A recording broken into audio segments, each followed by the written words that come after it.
RTV app వార్తల్ని క్షణాల్లో చదివే అవకాశం ఉంటుంది. ఒక న్యూస్ పేపర్, ఒక టెలివిజన్ ఛానల్ మీ చేతుల్లో ఎప్పుడు ఉంటాయి. చంద్రబాబు నాయుడు గారికి ఛాలెంజ్ స్వీకరించే దమ్ము ఉంటే ఆడు కొడుకైనా తీసుకోమని ఛాలెంజ్.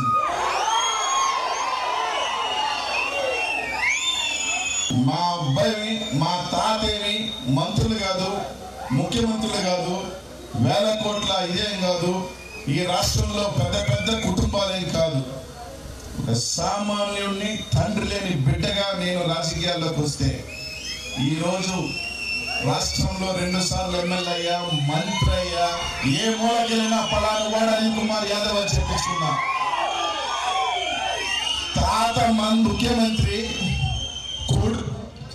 తండ్రి 14 సంవత్సరాల ముఖ్యమంత్రి అని చెప్పి కొడుకుని కూడా గెలిపించుకోలేక చేతగాని దత్తగా కొడుకుని నువ్వు పెట్టుకోవాలి. ఇంకోడు కూడా అన్నాడు, అనిల్ కుమార్ యాదవ్ అక్కడి నుంచి ఇక్కడికో ఇక్కడికి వచ్చాడంట. నేను ఒకటి అడుగుతున్నా, నువ్వు ఏడ పుట్టావు? నీ కొడుకు ఏడ పుట్టాడు? హైదరాబాద్లో పుట్టాడు. సొంతూరు ఏది? చిత్తూరు. మంగళగిరిలో ఏం పని? మంగళగిరిలో ఏం పని అంట? ఈసారి గుంటూరులో పోటీ చేసిన ఎక్కడ పుట్టాడు? హైదరాబాద్లో పుట్టాడు. సొంతూరు చిత్తూరు. ఏం పని? నాకైనా నెల్లూరుకి పల్నాడుకి ఒక మంచి సంబంధం ఉంది, నెల్లూరుకి నర్సరావుపేటకి మంచి సంబంధం ఉంది. గతంలో పల్నాడు ప్రాంతం మా జనార్దన్ రెడ్డి, మేకపాటి రాజమోహన్ రెడ్డిని, ఈ రోజు అనిల్ కుమార్ యాదవ్ ని దీవించేదానికి సిద్ధంగా ఉన్నారు. అదే నమ్మకంతో నా 20 సంవత్సరాల రాజకీయాన్ని అసలు పరంగా పెట్టి సవాలు చూస్తా ఉన్నా. నేను అన్ని వదిలేసి రాజకీయమే ఇదిగా వచ్చి 15 సంవత్సరాలు కష్టపడి ఈ రాష్ట్రంలో అనిల్ అనేవాడిని ఎదిగిన వాడిగా పరంగా పెడతా ఉన్నా. నా 20 సంవత్సరాల రాజకీయ భవిష్యత్తుని నువ్వు నీ కొడుకు చేత ఎవరి చేతనో ఈ సవాల్ స్వీకరించు. పల్నాడులో కానీ నేను ఓడిపోతే రాజకీయంగా చెప్పుకుంటా. పల్నాడి పౌరుషాల బిడ్డ గడ్డ మీద చెప్తా ఉన్నా, అదే పౌరుషంతో చెప్తా ఉన్నా, నేను నర్సరావుపేటలో ఓడిపోతే శాశ్వతంగా రాజకీయాల నుంచి తప్పుకుంటా. ఈ సాల్ నీ కొడుకు చేత ఛాలెంజ్ స్వీకరించే దమ్ముగా అడుగుతా ఉన్నా. నేను 2 సార్లు ఎమ్మెల్యే, మంత్రి, నీ కొడుకు ఒకసారి కూడా ఎమ్మెల్యే కాదు. రా, పల్నాడు గడ్డ మీద నుంచి మూడు మీద మేసం తిప్పుతున్నా.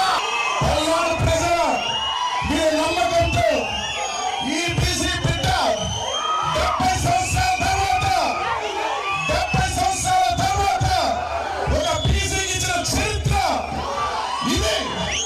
ఉంటే చరిత్రలో ఉంటుంది, లేకపోతే ఈ రాష్ట్ర రాజకీయాల్లో ఉంటారు.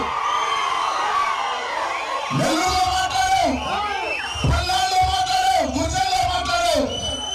చంద్రబాబు నాయుడుకి చెప్తా ఉన్నా, నేను విసిరిన సవాల్ నీకు కానీ నీ కొడుకు గారు ఉంటే రా, చెప్పావు కదా నాకు బుల్లెట్ దిగి నన్ను విసిరి తరుగుతారని, రా పండించుకోవడానికి కూడా సిద్ధంగానే ఉన్నా. తరుగుతారు, అనిల్ ఇక్కడ చరిత్ర రాస్తాడు, లేకపోతే నా చరిత్రనే మారుసుకుంటాడు. ఆ భగవంతుడు పల్నాడు ప్రజలే తెలుస్తారు. నేను ఏరికైనా సిద్ధమే. చెప్పాను కదా, పలానా మొగ్గుతుంది, కొండంగా మొగ్గుతుంది తప్ప నమ్మకంతో జగన్ ఒక నమ్మకంలోనే వచ్చా.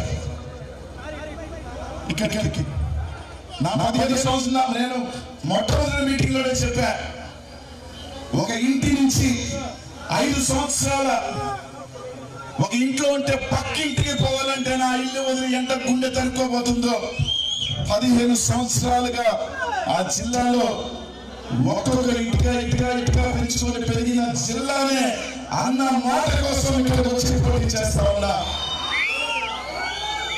అట్లాంటిది ఇక్కడ కానీ నాకు పొరపాటు జరిగితే అవసరమైతే రాజకీయాలైనా వదిలేస్తాను, సిద్ధంగానే ఉన్నా. అదే చంద్రబాబు నాయుడు చెప్తానా ఈ వేదిక నుంచి, నీకు చిత్తూరు పౌరుషం ఉంటే, రాయలసీమ పౌరుషం ఉంటే స్వీకరించు, నువ్వు కాకపోతే నీ కొడుకు చేత స్వీకరించు. మరిన్ని వీడియోస్ కోసం ఛానల్ ని సబ్స్క్రైబ్ చేయండి, లేటెస్ట్ అప్డేట్స్ కోసం వాట్సాప్ ఛానల్ ని ఫాలో చేయండి, అండ్ లింక్ డిస్క్రిప్షన్ లో ఉంది.